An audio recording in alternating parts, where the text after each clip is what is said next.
Hello, everyone. Thank you for coming to my talk at RSA on getting cybersecurity funding for your CEO. A little bit about my background. I have been in high tech longer than I care to admit. I've been in cybersecurity since 2006 with CommTouch, and then 10 years at Kaspersky. My last job there was running the government division, which is very interesting. Then I went to Arctic Wolf, a SOC as a service company run by the founder of Blue Coat. And then I came to Microsoft, and I've been at Microsoft for a year now. They call us ESEs, executive security or security executives. We talk about the end-to-end platform that Microsoft has. And so I've broken this process down into 5 critical steps. And I actually have worked a lot with CEOs on cybersecurity strategies, so I have a pretty good idea of the way they think about cybersecurity as a risk. These are the 5 steps. Tailoring your communication to the person you're getting budget from, and we're going to talk about it like it's a CEO, but it could be, in your case, it could be your CIO. Same rules apply. You're going to have 2 asks of them. That's step number 2, and then you're going to be running a risk tolerance meeting. We're going to talk about prioritizing all your solutions by their return on investment, and then presenting the proposal. The first thing, just as a level set, we have to acknowledge that the numbers here are pretty goofy. It's really challenging to determine the value of something that didn't happen. Like, what is the value to the fact that we didn't have a ransomware attack in the last year? What would it have cost us? And so we have a challenge with that. It's sort of like a thief driving down the street trying to figure out which house they're going to rob tonight. Did they decide not to go pick your house because of the fence that's around it or because of the Rottweiler in the front yard? Which layer was it? And of course, in security, we're always wanting to put as many layers as possible. So figuring out which exact thing was the foil against the attacker is difficult. So we have some goofy numbers, but we've got to start somewhere. It's kind of like wandering around the desert, figuring out where you are today has to be relative to where you were yesterday. So we got to put a stake in the ground. And I actually have a book I could recommend on measuring anything. It's by Hubbard and Wiley Press that does a lot of good stuff on that. But we have to start measuring. So that's really important. Socializing the problem is actually critical. The only way we're going to stop these billions of dollars that flow out of the US all the time to hackers is if we get everyone on board with cybersecurity. And when you start helping executives understand that they're high profile targets personally, and you give them some advice and assistance in protecting themselves, and they start to realize that they don't want to be with a company that then, oh, you were with that company that got breached. They start becoming more advocates and modeling better behavior for their teams, which is the strongest correlation we have for employees following security rules. And this actually makes your budget so much more resistant to going away when there's downsides and so forth, because the other executives are supporting the cause.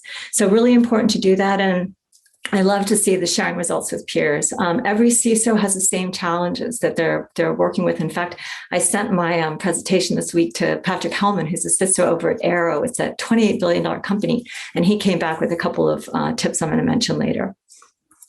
So tailoring your communication, step number 1, let's start there. I kind of want to call this sales, but I know that there's some antipathy that exists between, the typical technologist and the salesperson. And, for good reason. We've all heard about the holy grail of cyber that came, and then 2.5 years later, it ended up, well, not so great after all. But it is persuasion. It is really important that you understand that this is what you're trying to do, and you're doing it for the best, for what the company needs, right? But there's an overwhelming amount of data, and I recommend Scott Adams' persuasion reading list that he put out, the creator of Dilbert in 2016. He's got some good stuff on there. Daniel Kahneman's Think Fast, Think Slow is my favorite one. It's pretty dense, but it's excellent. All this data showing that humans actually usually act and choose based on their emotions and what makes them feel good, and then they rationalize very quickly after the fact. So it's useful to understand that, but we do overwhelmingly also think that we are rational and other people are rational. So understand who it is that you're selling to the best of your ability. One really easy way to break people into like 4 pretty simple categories is this driver, expressive, analytic, amiable. You can find a lot of information out there about it, but it does help you understand, do they make decisions quick or slow? Do they want more data or less data? But what trumps all of that is talking to somebody who actually gets their budgets approved by that CEO. So if you have somebody in your company that regularly gets what they need and what they want, then that's a person that you talk to. And your discussion is, I'd like to see the company be more cyber secure. I'm afraid I'm going to need to ask for a little more budget. And I'd be really interested in hearing from you how you succeeded at that. So that would be the best thing that you could do if you can get somebody on your side and get someone's support with that. You do need to understand where the CEO is coming from. They think in these terms. They care about market share, profit and loss, revenue, and they think about risks to the business. And I created a CEO coaching class called Cybersecurity Strategy for CEOs that I still give on a pro bono basis at Microsoft. And I did that for a few years. So I've talked to a lot of CEOs about cybersecurity risk, and I understand that most of them do not put them up. They don't elevate cybersecurity risk to the level of financial, legal, market risk that they're used to dealing with. And we have to get them thinking that way. So part of this whole conversation is getting them to realize that's what they need to do. They also, of course, these other things matter to them, but that's the single most important thing. This actually used to be a discussion about 10 years ago or so in cybersecurity. There were people that said we shouldn't be selling FUD, fear, uncertainty, and doubt as a way to inspire people to buy more cybersecurity. But it's hardly an argument anymore. That was more in the days where people, thought that the risk wasn't as great as we could see, those of us who are insiders.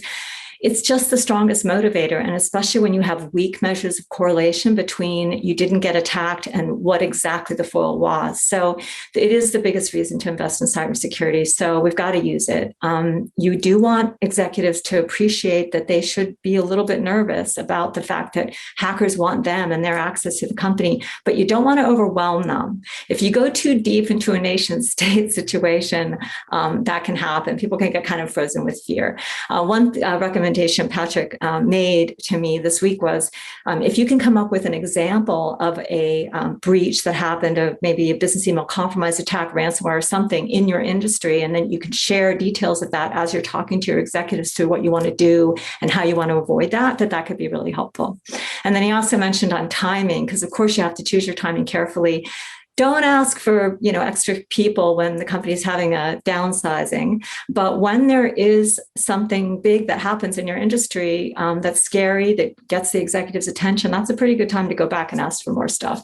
And then just make sure you use their time wisely, right? Because we're talking about, your 15 minutes with the CEO, with the executives. You want to have a good pithy presentation.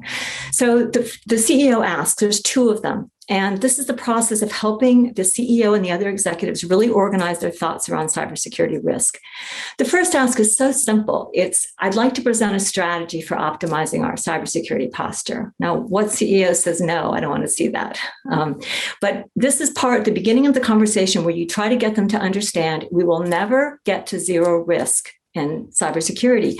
This is something that I know because I talk to CEOs a lot that they don't understand. And I really try to drive home in that 3-hour conversation that I have with them. We'll never get to zero because it's not so hard to secure one thing that's separate from the world where it's static. But as soon as you have this entity, this thriving business that's got ingress, egress of data and people and email and services and things, that's the problem that you have. You'll just never get to zero risk when that's happening at the speed that we need it to happen for successful business. So what we need to do as a company, you'll explain to your CEO, is decide what the tolerable level of that risk is for the company. And then we'll transfer what's left and we'll get cyber insurance to cover the risk that we can't control 100%. Do be ready in that conversation for the CEO to ask you the question, is this going to cost me a lot of money? Or are you going to ask for more than your budget or whatever? And figure out what you're going to say about that. Like if you want to let them know, well, we might need a little more than last year, or I don't know yet, I'm working on it, but be prepared to answer that question when it comes up. Don't let it surprise you. You can either communicate this to the CEO or not. But these are going to be the elements of your conversation. And typically a CEO, would say, if they have the time, what is it that you're going to bring me? You're going to clarify the current posture. You're going to decide what the risk tolerance is for the company and then you're going to work with legal and finance to figure out what the cyber insurance what guidelines you should have for transferring what's left. You'll present options. I always recommend 3 options because all of the studies on human psychology tells us that people can go back and forth between 2 options. They decide a lot faster when you have 3, and 70+% of people typically take the middle option. So just to hurry along the decision to give you budget, I'd like a good, better, best scenario, but it's up to you. You'll be setting a strategy and tactics to get there, of course. Then you'll confirm your budget and move forward. And the very last question is anything missing from this list? CEOs answer to somebody too, or your CIO is answering to the CEO, and they'll be aware of the fact that these other people they answer to might want something else in addition to this. So that's a good question to finish up with. The second ask of the CEO is this conversation around gaining executive alignment and the fact that you want to meet with your peers and you want to talk about what's our risk tolerance as a company, what makes the most sense. And there's all these ways that IT security can help these other departments, and these conversations typically aren't happening at companies, and it's really disappointing. Legal and operations, how is it that they're going to decide how much cyber insurance to buy? And they do this all the time without ever talking to IT. Like, how do they know what the probability is of getting this kind of a breach and what the costs were? I mean, have they looked at the data? Do they know how many records there are? Things like that. So you can help legal and operations a lot. You can also help finance. Finance is where, of course, all the business email compromise attacks occur and huge losses in that sector. And so that's another place you should be helping them, and we should be having conversations. HR, I love to see better communication between HR and ITsec, because they need to be telling you 2 weeks before they fire people, because that's when if you have a malicious person who's going to steal stuff, that's typically, most of it's stolen in that time. They need to make sure that the employee education happens and they're doing background checks and so forth. Manufacturing production, we know those are famously, people can be masters at running that machinery, but they tend to be relatively low tech. And of course, those machines were often not built with security in mind. So lots of vulnerability there that we need to help them manage. And then in operations has this widespread privilege across the company, and something that we really need to, least privilege is a perfect fit there. So now let's talk about running this risk tolerance meeting. And then I do want to say, please ask questions along the way here, because I know we're moving pretty fast through the topics, and I'll do my best to answer as we go. So running the risk tolerance meeting, you really want your executives to walk out of this meeting understanding how competent your group is, and the fact that we are living with risk every single day, challenged by a really extreme environment, and also help them understand what they have to lose. They don't want to be associated with a breach, right? They don't want it to have come from their department. And in a perfect world, I actually published something yesterday on LinkedIn that has a list of things that you can hand out to executives, being safer personally with their families, which will get their attention. So you want to gain their cooperation. Please be sure that you don't assume they know anything. And this is very helpful to make sure if you have more than one person in a room, you can make things really simple. It's easier. It's a little less of an ego hit, maybe, that someone can say you're simplifying it for this other person. But one other thing that Patrick said is, when you know who supports you and who doesn't support you among your peers, you kind of want to carve out the one who doesn't support you and have that meeting on your own. And then when you have a group of people and you know that somebody is a good supporter, have them, ask questions or do things that can help raise the value of that meeting for you with other execs. So assume that they don't know technology, and you have to have this zero risk conversation with them. And we're going to talk about getting over the risk line. Most executives do not know how much influence they have over their teams in terms of how they adhere to things. So we do need to talk about metrics. You want to, in all these conversations, talk about how well your organization is doing. And you've got to go find out where those dashboards are. Like Microsoft, you can put one subscription in Azure, you can turn on Azure Security Center, and you've got a metric. But every cloud has something like that they can also reach to the prem or to other clouds, and you can get scoring. So that's something you can use. But you want to compare to last month, to industry peers, especially against a framework. And of course, NIST is the godfather of all frameworks. How many FTE hours are committed to things? Another way to measure it is your rate of resolution. We solved 114 critical alerts, that kind of thing. And then make sure sure you're using the data that supports your goals, right? In terms of saying we have a competent team, and then but we do have these gaps in coverage. These certain things are taking our time away from places that my people are skilled to work in, but just can't because we don't have the right tools. This is an excellent whiteboard conversation. And so you're going to draw this spectrum on the whiteboard, and you're going to help them. This is the beginning of them understanding that you'll never get to zero cybersecurity risk. And so this comes from, if you think about like BitSight and UpGuard and some of those, Secure Score, companies that give you a percentage of scoring, very often they'll start when they're scoring your suppliers with like 1,000 points. And then they'll say under 600 points is where we see all our breaches. So that's where this comes from. What you could argue in that case, and the data that they seem to collectively agree on, is that the range where most breaches happen is below that threshold. So bankruptcies are happening right around the 20 to 30%. When you get up to that 60%, 50, maybe you've got a public breach that, causes a lot of harm to the company potentially.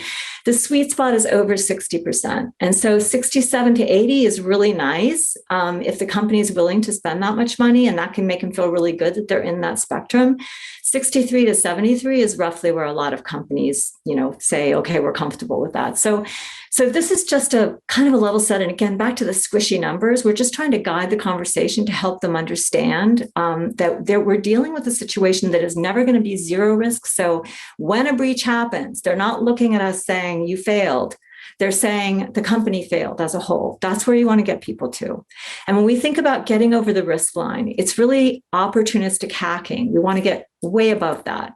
And so you can say most companies in our industry are operating at this level. There's been this huge growth that kind of leveled out after 2017 in terms of new threats every day. Hackers only work that hard, right? They're thieves. They're driven by return on investment. We just need to get people there. We need to get executives there personally because of the kind of attack they're under and how they look to hackers. And we need to get the company there. So these are the two kind of whiteboarding conversations. I would say if you're starting with a number, because a lot of these people won't have an opinion, you're kind of educating them as you talk to them, just pick 75% and say, let's say 75% is where we want to be. That means we're going to need to buy enough cyber insurance to handle the 25% of residual risk, right? And then when you think about what does that take to get there, you can talk through this with whoever's in the room, but which frameworks you're going to use, the tools, especially tools that have massive amount of telemetry behind them, like a company that has trillions of data signals and that can tell you this is how you look, this is how your score looks compared to the same size company or the same industry or the same geography. So very useful. But do trust your intuition. There's a lot of a place for intuition here and experience and talking to your peers. And also there's two ways to build the budget. You can go from the bottom up or the top down, depending on industry expectations. So how much cyber insurance, transferring residual risk. We're not going to spend a lot of time on this, but these are the things that you can help the finance group or the operations group with. Is ransomware very often is 7 days out of business losses if the backups fail and everything, and then there's an average ransom size. Personal information, $150 a record is not a bad thing to use. So you multiply these times the probability, and you get to some sort of a number. So now, prioritizing cybersecurity solutions by the return on investment. There's 4 criteria. There's 3 tables, and then there's the final, those roll into the final ROI table. And so the first thing is a time frame. You pick a time frame that's common to all of them. And you could see how if you've got something that's costing you $1 million up front, but then that work, you don't have to pay anything else for a couple of years, the time frame really matters that you're measuring that against a product that's $100,000 every single month. So picking your time frame is going to go a long way to sort of skewing where you want to go with your plan. So pick a time frame that all of the products that you're measuring, you hold them to. And then there's these tables. The first one is the cost table. And of course, when you're talking about costs, you have capital expenditures and you have operational expenditures. And take a look at that if you don't know the difference. But CapEx generally is you buy something up front and the cost doesn't change based on how much you use it. Operational expense, it varies according to how much you use it. And then you do absolutely want to make sure you're including the ongoing costs. And that's where you don't want to listen to the salespeople too much. You want to go out to user groups and things and talk to peers that are using it and say, do their patches roll out in a time where they're easy to use? Is it a lot of downtime? Or how often do they completely redesign the dashboard so they have to retrain my people? Those are important things on the ongoing cost. And then externalities is also another thing to capture. A lot of times you have a new product, you're going to have to integrate it with other things, or you'll have to decommission something. And there are costs involved in that, right? If you're going to rip and replace. So make sure that you accommodate that in your budget and in the total hours that you need for people to help. The last two tables are, one is necessity, urgency, and the other one is impact. And so just to describe the difference, the necessity one is I've got a gap that nothing else can, we've got to have something that covers it. And so that's pretty urgent. And overlapping control, of course, we have lots of layered controls in security. So that's the second level. And then the third level is redundant. I think one of the best ways to use redundant, because the redundant stuff's going to go to the bottom of your list. One of the best ways is when you don't want to make a move. Like, I'll give you an example of a company where an executive came in, they had something that was working great. And this executive came in from another company, and she sat on the board of a company that did something similar to this product they had just integrated. And the CISO was perfectly happy with what they had, but then there was the request that they consider this other thing. Well, it just kept going to the bottom of the stack because it's so redundant, and it would cost extra to rip and replace. And so when that person left 2 years later, they still hadn't had to make a move. So that's how you can use redundant. The estimated impact on cybersecurity, how powerful is the solution, right? And that's the most intuitive one. But together you roll these in and they become our ROI. Here's the first table with cost ranking. The way I recommend this is you take the most expensive item. Let's suppose it's $800,000. And you say, let's just go up from that a little bit to $1 million, and let's break it apart by 5. So that every dollar sign here is 1/5. So it's $200,000. So if you look at C here, C costs $200,000 as an upfront cost. The ongoing cost over the time frame that we've picked is $400,000. B is exactly the opposite. B is costing us $400,000 upfront, but $100,000 over time. And so they end up with the same score. So that's how this works. And I'm making this very simple. You can make it as complicated as you want. If you want to break this down into 30 different segments of expense, you can do that. The next table is the necessity urgency. And again, we have gap closure is a singular, and that's the top number. Then you have overlap and control. So here you have our 4 choices ranked that way. So necessity, urgency. And then we have how powerful it is. This is, again, the most intuitive one. This is informed by IT's experience, the stuff that you found out there that people are talking about, product reviews, et cetera. Basically, what's the projected effectiveness? And again, you can separate this into as many different categories as you want. I just took 5 here to make it simple. And then now let's take all the numbers and roll it into our final table, and where the lowest number scores the highest. And now we've got these 4 different things that you want to add to your network over the next 6 months to 3 years or whatever, and they're ranked in order of priority. And so you can choose that to, be the way that you implement or deploy. So now let's talk about how you present this proposal. Enhancing aspects. We want to bring this problem to life, right? So having a story is great, and it can be the business email compromise, ransomware, data theft. Those are really the 3 things that people get most upset about, or that has the most potential to destroy a company. Nobody wants this to happen. And we're pretty much looking at, this is the challenge, the environment that we exist in. You've already set up the fact that we can't get to zero risk. And so including that, here's what failure looks like, and then here's what we need to do, right? We've already said, okay, we think the risk tolerance level that's reasonable is 75%, unless somebody has a different idea than that, and the steps to get there. So these are the 5 sections. There's a leave behind. This is part 1, and then there are 2 more after this. The very first part is the current state existing gaps, right? Your description of what's happening and the acceptable level of risk. Then you're going to talk about here's the recommended enhancements. You have your list, and this satisfies drivers who don't tend to be very detail oriented. You have all that stuff up front, and you have all the detail behind it for the analytics or anyone who wants to dive in after. So you've got that over your period of time. You've got your ROI ranking and the deployment schedule.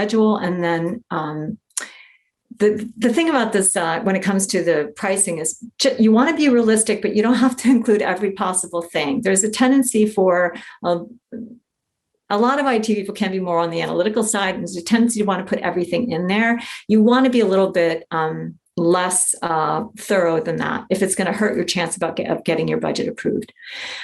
The other number 4 is 3 options. Again, there's a couple ways I've represented this in this presentation, good, better, best, minimum, adequate, best, whatever, however you want to do it. 3 is a great way to go unless you have information about your CEO that tells you differently. And you also always want to be, as you're communicating with the executives and the CEO, mindful of what you are putting across about your department and the fact that you're already maximizing your use of current resources, right? You've made this kind of progress, by the way, over this time period. One way, by the way, to get the executives on board with that and excited is to say, hey, I'd like to have another meeting. And one of the things I'm going to share is how much better your group has done in the fish testing than last time. And they love that kind of recognition. So progress over time period, our ongoing commitment as a group in raising awareness and working cross-departmentally, and then quick wins. And let's talk about freebies, what we mean by that. When you talk about things that you're doing that are kind of free to the company, I mean, nothing's really free, but kind of, it definitely demonstrates cost sensitivity and the idea that you're really leaning in. And so you think about things like just deploying least privilege, right? It doesn't take a lot to do that. You just need permission to do it. Or purging sensitive data that is on the network that doesn't need to be there because marketing keeps saying they're going to mine it. But if you lose it, there's lots of liability involved. So let's just pull that off, stick it on a drive, encrypt it, and put it in a safe somewhere. If you can just get the agreement from the CEO to do those kinds of things, it doesn't take much to do it, and it significantly reduces your risk. So you can bring your risk down by percentage points by doing these simple things. Obviously, security training and awareness, and then don't be afraid to ask your vendors. And if you don't feel comfortable doing it, have procurement do it. But when you're thinking about buying a new product, when you get the go ahead and you've got some budget, ask them what they have to provide you with skilling initiatives, any kind of training for your people. They have the proof of concept funding where they can give you free ingest during the time you're, jumping through hoops and stuff. So ask for all of that you can get. And then when you think about your own team, when you can get dollars from another budget, take it. Like a lot of times HR will have extra money to help, with credentials and anyone or team activities, right? Like a capture the flag game or helping anybody in your team who wants to skill up. And, the problem we have in cybersecurity, there's just so many jobs and so few people, right? So just the idea that we have anyone that wants to be in our organization and skill up, it's just a great way to train your future sales force. And then this is more about keeping the job interesting because talking to Patrick and also the CISO over at Honeywell, it's just over time, you're doing the same thing over and over again. It's nice to add some of these things in like physical security, right? Or industrial IoT, that whole manufacturing floor stuff, or even supplier management compliance. All of these things could legitimately go into the cybersecurity or IT security group if that's your interest. And of course, your budget will increase accordingly. So finally, what we've learned today, applying it, in an ideal scenario, you're talking to somebody you're meeting right away, potentially with, we hope, somebody that has had success with the CEO that can give you some ideas about the best way to work with them. You are going to assemble the components of your message, and you're, of course, starting with your current cybersecurity posture, all the tools that you've got there. You are looking at the kinds of dashboards and metrics that you have access to, and starting with those. you're going to work on all the missing pieces. Like, what is it that you think are the most important to bring in? And then the week after, it's a great time to meet with the CEO and then just say, want to, talk about posture and would love to have this risk tolerance meeting. Presumably the CEO thinks it's a good idea. They might have some timing of their own, like we'll wait until after this or that. And then in the next 2 to 6 months after that, meeting with key executives. And again, that's together or separately, depending on who you feel are your biggest supporters. It's great if you have a few new people to make sure they're in the room with the people that support you the best. Then you're going to rank your priorities, go through all of the ROIs, make sure that it works out the way that you want it to, and then make sure that whatever you're presenting, whether it's to the CEO or to the other executives, test it against somebody who's willing to put on the hat of the people who run that department or who are looking at risks the same way that the CEO will be. And then you're presenting your proposal and your budget request. And then over the next 6 months, you're doing all the work, right? Launching your proof of concept, closing your gaps, budgeting effectively, sharing process, and then talking to peers, hopefully, about how we can all do this better in the future. So thank you so much for attending this talk. And please reach out on LinkedIn if you have questions at all. And I'll look forward to answering whatever other questions that I can.